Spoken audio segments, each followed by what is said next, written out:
Okay, we're looking at guide sheet number 1 under projectile motion, which is the concept of free fall. Just because something is in free fall does not mean it happens to be falling. The definition for free fall is very specific. Two characteristics will tell you if you're in free fall. The first is that we're going to assume there's no air resistance. Now that's a big assumption, not always true, but in order to technically be free fall, we must have no air resistance affecting the object. Otherwise, the forces would be more balanced, the object would have a lower acceleration than that due to gravity, and it would not technically be free fall. Here on the Earth, once you know it's free fall, then the only force really impacting the motion of the object is gravity, and the rate of acceleration of gravity is 9.8 meters per second per second. Often changed to 10 for simplicity. That's the equivalent of the gravitational field strength, which is 9.8 newtons per kilogram. A newton per kilogram is exactly the same as a meter per second per second. A newton equals 1 kilogram of mass accelerated at the rate of 1 meter per second per second. So if you take 1 newton per kilogram, when you divided the kilograms into the newton, you would be left with meters per second per second.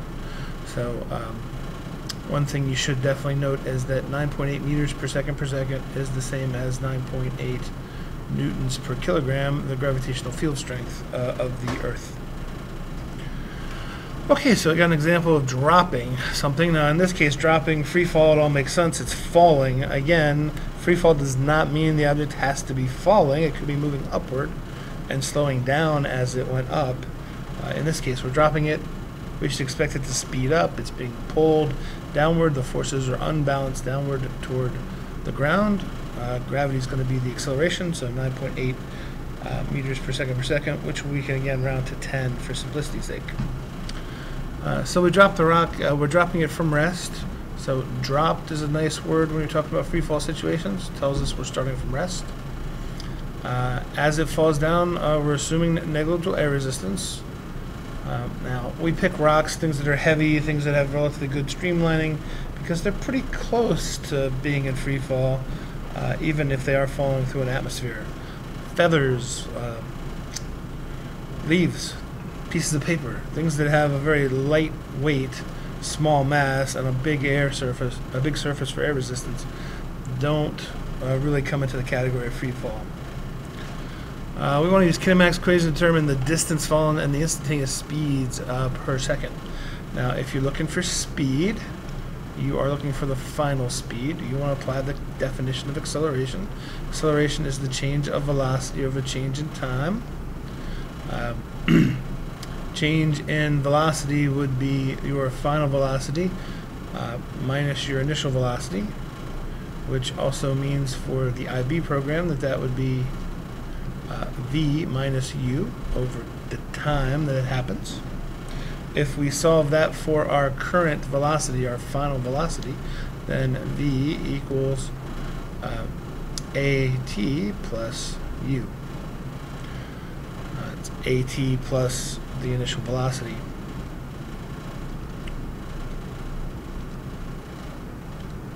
And that's a t, not another plus sign.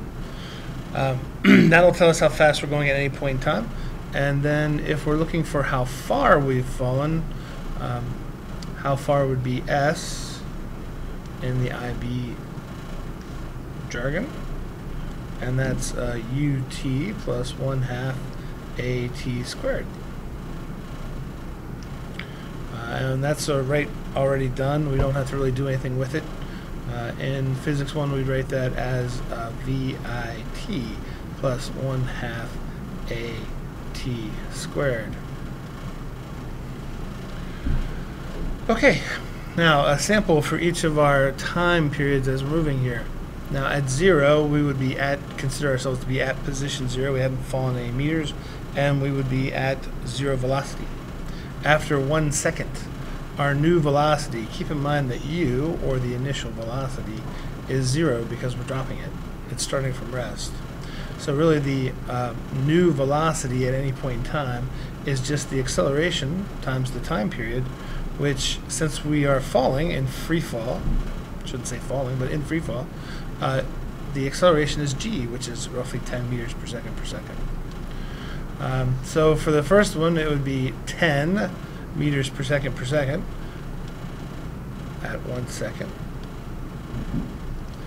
is equal to 10 meters per second multiplied by the time, 1 second. 1 times 10 would give us a velocity of 10. We would have, 10, and we would have fallen a distance s equals ut plus 1/2 at squared. Again, the u, or initial velocity, is 0. Anything times 0 is 0. So how far we've fallen is 1/2 of our acceleration rate, which again is g times t squared. So s equals 5 meters per second, 1/2 of 10 times time squared. 1 second squared is still 1 times 5, and you'll notice that we have a distance traveled here of 5 meters at 1 second. If we continue on down the list, for every second that we travel, we're going to gain another 10 meters per second. So we went from 0 up here to 10 meters per second. Now we'll be at 20. And we will have fallen 5 times the time in seconds squared.